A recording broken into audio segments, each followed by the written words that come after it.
Hey, it's Kyla! Vampire time. Before we get to the letters for this video, it's been brought to my attention that a lot of the content from the letter that I read in my very first video in this series, link in the description in case you haven't seen it and you need to start from the beginning, was directly stolen from Simple Plan's song Welcome to My Life. Check this out. You don't know what it's like to be me, to be hurt, to feel lost, to be left out in the dark, to be kicked when you're down, to feel like you've been pushed around. You don't know what it's like to be like me, to be hurt, to feel lost, to be left out in the dark, to be kicked when you're down, to feel like you've been pushed around. You might think I'm happy, but I'm not going to be okay. You might think I'm happy, but I'm not gonna be okay. 6 years, and I had no idea. And I've heard that song before. And you've probably heard that song before. I feel like a lot of people have heard that song before. And maybe you knew as soon as you saw the video, maybe you were like, wow, this jerk totally stole Simple Plan's song. I can't believe Kyla's such an idiot. I literally had no idea when I was recording that video that those were song lyrics. I'm not surprised because he's stolen a lot of stuff from other stuff. But 6 years. Anyways, onward and upward. So for this video, I am going to try and squeeze 4 letters into it because I want to get to the grand finale video. So this video is probably going to be a little longer than the others. These letters are pretty short, so I'm hoping it's not going to be that long. Background. There was a girl. Yes, there was another girl involved. Her name was Juliet. I didn't know Juliet at all. I had seen her around like once or twice. But Shane was head over heels in love with her. I don't remember if I knew about her when we were friends or when we got together, but he was in love with her and I didn't care. And he would think about her, and he would write me about her, and I knew I was a second choice, but I didn't care. Well, I cared, but not enough to leave him over it. Here we go. Kai. That's even worse than Kai. Something needs to be said about us. Not sure how to say it, though. I want a relationship with you, and I enjoy it. I don't want you to hate me. I don't want you to leave me. You complete me. I just wanted you down at the track with me for what I believe would be the first special moment in your life, or our relationship, whichever comes first. So basically, he asked me to come down to the track with him, which was a place that he and my friends liked to go during lunch. We were not allowed to go there, which I had learned. I was a goody-goody in school, and I did not like to break the rules or get in trouble or anything, so I told him, no thanks. I just wanted you down at the track with me for what I believe would be the first special moment in your life.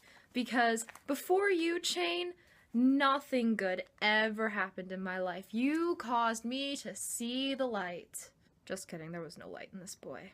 Just the fact that he assumed that nothing special had ever happened in my life before holy vampire boy fell from the sky and into my lap says something about what he thought of me. Your life or our relationship, whichever comes first. Life, relationship. Got ya. Probably thought we would break up. What a great prank to pull on your girlfriend. No, I'm heartless, cold, and emotionless, but not like that. Love is what powers you. Hatred powers me. I want to try and corrupt you. It's okay to be a goody-goody, just not all the time. You're too pure. I just wonder sometimes, is it possible to create darkness within one who is pure? If you wonder why I ask, you could say it's because I'm a collector, one who collects dark hearts. Look at Lexi and Juliet. The lines in his letters literally got darker at that point. And then he said, "Sorry, anger gets me at that name. They were fine before me. I feed off the fear, anger, jealousy, hate, and darkness in one's heart. Everyone has a dark side. You have yet to show yours. Just come see me at the track after you read this, if you want." And he just signed it with his little symbol thingy. I'm just gonna let that one speak for itself and move on. Background. In my letter to him, that this letter is a response to, I began to question him. And I was kind of like, so what's the deal with Juliet? Do you actually care about me? Why don't you act like I'm your girlfriend when we're in public? Just, what's the deal, bruh? Kai, you've dashed my dreams of being the first person who didn't tack my last name on. Miss Tsubasa. Laugh. He literally put asterisk, laugh, asterisk. Okay. So basically I did exactly what he said. I was a little freshman and I was like, oh my god, I have a boyfriend, haha, Miss Tsubasa. And I would like write Miss Tsubasa, Kyla Tsubasa, you know, little scribbles on notebooks and stuff. Like, come on. Okay, I do love you, and I'm not afraid to admit it. I admit sometimes I think about Juliet. She sighs sadly. How do I put this? She was the best I ever had, but not anymore. When I'm alone, I sit and start to think that there was a slight glimmer of hope she'd return to me, but now I realize that she never will. Just remember that if I ever leave, it's not because of you. It's because I'm trying to deal with my issues. I will show public displays of affection towards you when I can. What does that mean? I'm always around for you, so you're never alone. I'm always looking after you. Awkward Edward Cullen moment. Cough. I just don't watch you when you sleep. No, but we established that you watch my every move. So, I'm lost and don't want to be found. Wait, is that a song lyric?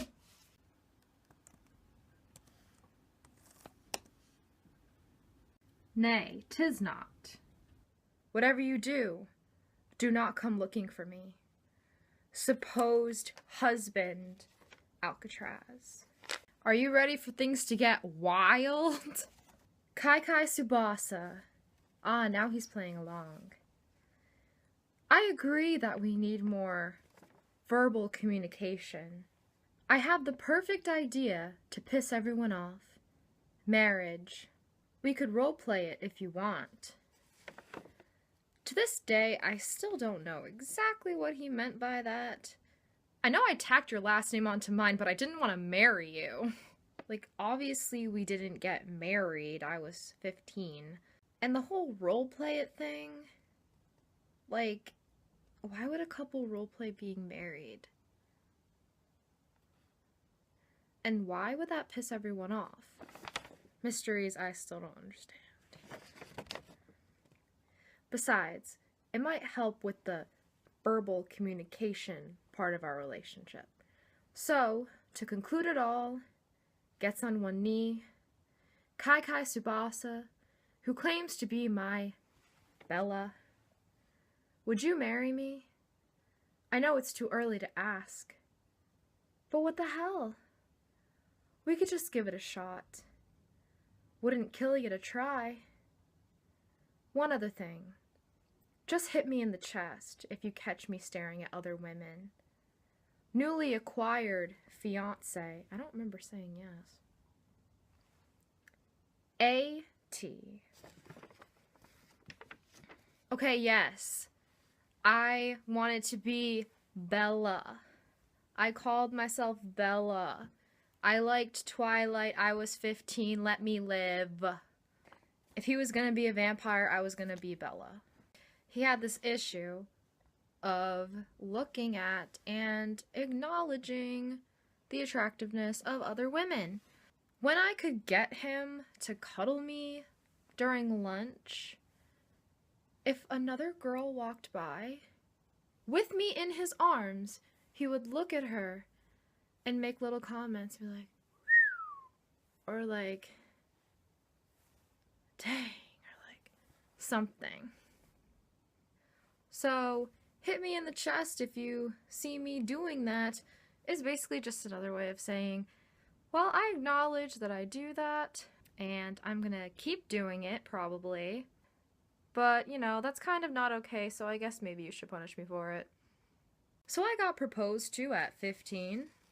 So here is the final letter of this video, in which I questioned him some more. It looks like I questioned the validity of him being a vampire. I asked him about his story, accused him of not giving me a fair chance. Somehow that fits in there, I guess. And also asked him that good old attention-seeking question, how much do you love me? So, here we go. Kai. Kai's Edward, huh? Whatever makes you happy. I guess that's what I called him in my letter. Even if I wasn't a true vampire, I still have Transylvanian heritage. So in all technicality, even if I'm not full-blooded vampire, I still am a vampire.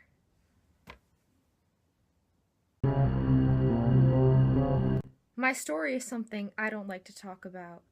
You are getting as fair of a chance, because if not, I would have halted our relationship days ago. To what extent do I love you? To the point where, if I needed to, meaning near death, I would convert you, if I could. My last relationship, both of us viewed ourselves as Edward and Bella. She told me she loved me to the point where she'd die with me. All right, I've heard it said before, and now I'll say it. Gets on one knee, takes your hand. Kai Subasa, I love you with all of my unbeating heart. That is my favorite line in the history of forever. I love you with all of my unbeating heart. Can I get a t-shirt that says that? Honest to God, I do. I'll be damned, no pun intended, if I lose you. I'll stand by you every day if you wish. Just know I'm always here, and I'm always around for your comfort. A thing I like to do, and I'll admit I kind of still do this, is I just like to ask people what their definition of love is. Especially people that I date. Because I just think it's such a complex thing, and, you know, part of the question is attention-seeking, and part of it is love feels kind of like a magical thing, and it's kind of hard to explain, so I just like to ask people. My definition of love is a chemical disease of the mind, creating a feeling of momentary bliss. That's what love is. Now proclaimed Edward, A.T. So that's all for this video. I hope you're ready for the big show next time. The next video is going to be the last one, but I guarantee you it is going to be the most interesting, dramatic, insert adjective. Thanks for watching, and I will see you later.